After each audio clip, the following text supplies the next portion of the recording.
Sir आपके साथ घटना हुई? सर 14 तारीख को मैं फाजिलपुर अपने ऑफिस से निकला था और घर के लिए निकला था, और बाय चांस कई बार मैं अकेला होता हूँ, उस दिन भी अकेला ही था। और उस दिन मेरे ऊपर गांव के पीछे वाले रोड पे सेक्टर 71 में गोलियां चली।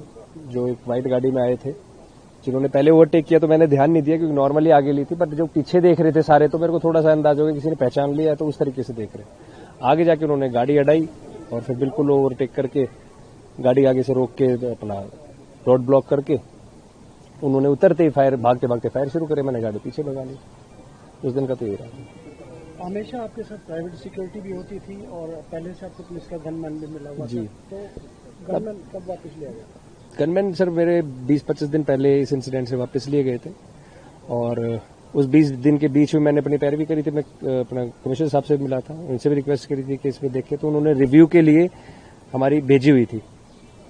तो भी कावड़ में वो बिजी थे, तो उस दौरान मैं 2-3 बार मिला हूं, तो उन्होंने कहा था कि रिव्यू करा के जो भी होगा हम जल्दी कराएंगे। और प्राइवेट सिक्योरिटी उस दिन मैं बता रहा, मैं कहीं दूर जाना नहीं था, कहीं मीटिंग्स नहीं थी, कहीं शोज पे नहीं जाना, तो मैं अकेला ही था।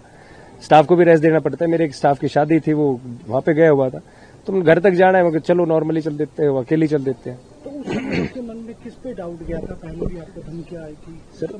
उस समय मेरे को समझ में नहीं आया कि हुआ क्या है, किसने किया है। मेरे को तो पहले वाले ही थे जो भाई सिद्धू मूसेवाले के टाइम पे हमारे ऊपर, उस टाइम पे भी जो अपना धमकियां आई थी कि उसी में से कोई रिलेटेड होगा, क्योंकि उस टाइम पे हम सिद्धू भाई के मामले में खुल के बोले थे। इंडस्ट्री में शायद कोई इतना बोला, हरियाणा से तो कोई इतना बोला नहीं था। मैं सबसे ज्यादा बोला था, ज्यादा बातें रखी थी, मीडिया के सामने कड़े शब्दों में निंदा करी थी, गैंगस्टर्स को काफी चीजें बोली थी। तो उस टाइम पे धमकी आई थी, वही चीज मेरे को लगी थी इस बार भी। पर इसमें अब नए नए एंगल्स आए थे। उस दिन रात को एक कॉल भी आया था, तो पुलिस के संज्ञान में, पुलिस के सामने आया था, जिसमें भी पंजाबी में धमकी दी गई थी। बाय नेम आ रखा है मेरे पास, तो समय आने पे मैं दिखाऊंगा। मैंने पुलिस को मैंने ही मना किया था कि सर इस पे भी आप इन्वेस्टिगेट करें, मीडिया में ना करें, क्योंकि ऐसा होता है कि मीडिया में जाने के बाद और कॉल्स आने लग जाते हैं। अच्छा, इसमें जब आरोपी पकड़ा गया पुलिस के द्वारा, तो उस समय आपका नाम आ रहा था कि आपने किसी से कोई पेमेंट देनी थी, दीपक नंदल का नाम आ रहा था। तो कौन है ये दीपक नंदल? क्या चीज दीपक नंदल? सर इसमें नए नए एंगल आए हैं, जिसमें से एक एंगल ये भी आया था।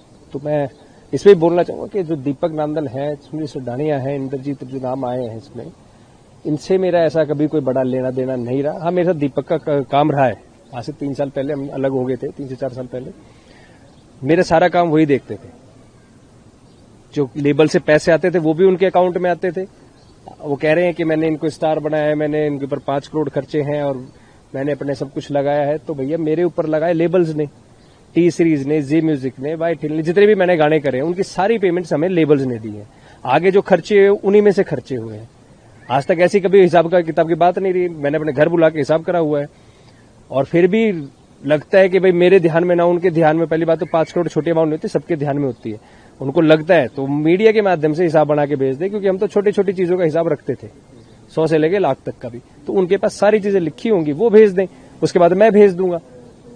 अगर उन्होंने ये काम करा है तो बहुत गलत करा है। इस तरीके की तो हरकत नहीं करनी चाहिए। लेकिन हाँ सर, मेरे को नहीं लगता है उनने किया है, लेकिन हाँ मुझे लगता है कि डीफेम करने के लिए उन्होंने पोस्ट जरूर डाल दी होगी कि उसको डीफेम करा जाए और अपना ठीक करा जाए। क्योंकि जब 2 पार्टनर्स अलग होते हैं और एक का काम ठीक चल रहा है और एक देश छोड़ के कहीं गलत गतिविधियों में हो, तो वो कोशिश करेगा कि भाई इसको डीफेम करे, इसका काम खराब हो, इससे जितना हो सके मीडिया में गिराए। भी अप्लाई किया था आपने? जी सर, मैंने आर्म्स के लिए भी अप्लाई किया था, और इस इंसिडेंट से हफ्ते पहले ही किया था। अच्छा, एक चीज और है कि पंजाब इंडस्ट्री में काफी ऐसे हैं जिन पर हमेशा इनसे पैसों की मांग की जाती है। सर क्या मानते हैं, म्यूजिक इंडस्ट्री को आजकल टारगेट किया जा रहा है? सर हर इंडस्ट्री को टारगेट किया जा रहा है। आज के टाइम में तो जो भी बंदा जिसके पास भी पैसा उसे टारगेट किया जा रहा है। नए नए तरीके आ रहे हैं। अब ये फिरौती मांगने का नया तरीका है। अगर उन्होंने ये चीज करी है, अगर दीपक का जहां नाम आ रहा है कि भाई उन्होंने ये करा है, तो ये भी एक नया तरीका है, नया ट्रेंड है कि ब्लैकमेल करके पैसे ले। 5 करोड़ का हिसाब तो हिसाब के तरीके से करते। ये कौन सा तरीका होता है पैसे मांगने का? तो आजकल फिरौती मांगने के भी तरीके बदल गए हैं। पहले थे कि गाने दे दो, फलाने लेबल को दे दो, लेबल से पैसे उठा लेते थे गैंगस्टर्स। शोज करवा लेते थे, इवेंट मैनेजमेंट से पैसे ले लेते, फलाने सिंगर जाके शो करके आते। तो तरीके बहुत है इनके पास। बस यही है कि पुलिस इसमें डीपली इन्वेस्टिगेट करे, सच्चाई को सामने लाए। जिसने भी किया है, जैसे भी किया है, जो भी है, उस पुलिस से मेरी रिक्वेस्ट है कि इसमें अच्छे से कार्रवाई करें और इसमें बिल्कुल चीज को क्लियर करके दें। इंडस्ट्री से कोई सहयोग नहीं मिला? इंडस्ट्री से सर इस मामले में कोई सहयोग नहीं करता। सिद्धू मूसेवाले के टाइम पे मैंने सहयोग किया था। पिछले 2 साल से सिक्योरिटी में रहना पड़ता है। गैंगस्टर पीछे लगते हैं, कोई नहीं चाहता कि किसी के पीछे गैंगस्टर्स लगे। कोई भी इंडस्ट्री का हो, कहीं का भी हो, सबके फोन मेरे पास आए, एक एक आदमी के, एक एक सिंगर के, सबके जितने भी मेरे नोन है सबके फोन आए। लेकिन मैं भी नहीं कहता कि भाई तुम पोस्ट डालो, फलाना करो, उनको टारगेट करा जाएगा मेरे बाद। एक अंतिम सवाल, गुरुग्राम पुलिस पर कितना भरोसा है? गुड़गांव पुलिस पे मेरे को पहले भी पूरा भरोसा रहा है। अपने कमिश्नर गुड़गांव पे मेरे को पूरा भरोसा है। मैं 2 से 3 बार मिला हूं, उन्होंने अच्छे से मेरी बात सुनी है, हर बात का उन्होंने ध्यान दिया है। सिक्योरिटी के भी लेके उन्होंने कभी मना नहीं किया, रिव्यू पे उन्होंने दी हुई थी और उन पर पूरी उम्मीद है और इसको डीपली वो इन्वेस्टिगेट करें, मेरी उनसे रिक्वेस्ट है। Thank you.